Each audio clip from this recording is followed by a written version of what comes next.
Detik-detik pemuda gangster dikasih paham oleh TNI, warganet puas. Sejumlah pemuda yang diduga anggota gangster bersenjata tajam tertangkap warga dan anggota Tentara Nasional Indonesia, TNI, di sebuah kos di samping kantor Benteng Rider, Jalan Serondol, Banyumanik, Kota Semarang, pada Minggu malam, 6 Oktober 2024. Pemuda-pemuda tersebut ditangkap saat diduga hendak melakukan penyerangan ke salah satu tempat kos di kawasan tersebut. Penangkapan ini menjadi viral di media sosial setelah sebuah video insiden diunggah oleh akun X Kebunun Faed pada Selasa, 8 Oktober 2024. Dalam video tersebut, terlihat anggota TNI bersama warga menahan beberapa pemuda, memberikan peringatan keras, dan mengamankan senjata tajam yang mereka bawa.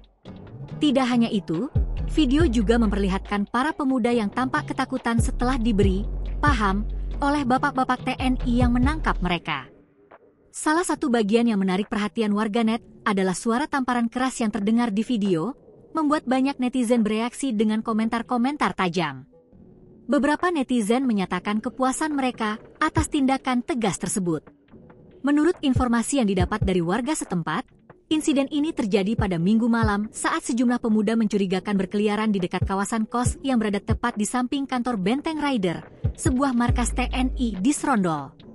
Warga yang melihat gelagat mencurigakan langsung menghubungi anggota TNI di pos terdekat. Tak lama kemudian, beberapa anggota TNI dari Rider bersama warga setempat bergerak cepat dan berhasil mengamankan para pemuda tersebut.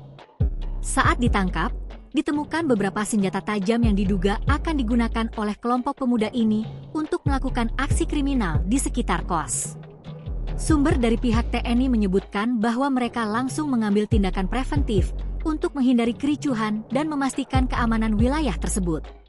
Beberapa dari pemuda tersebut sempat mencoba melawan, namun dengan cepat berhasil dilumpuhkan.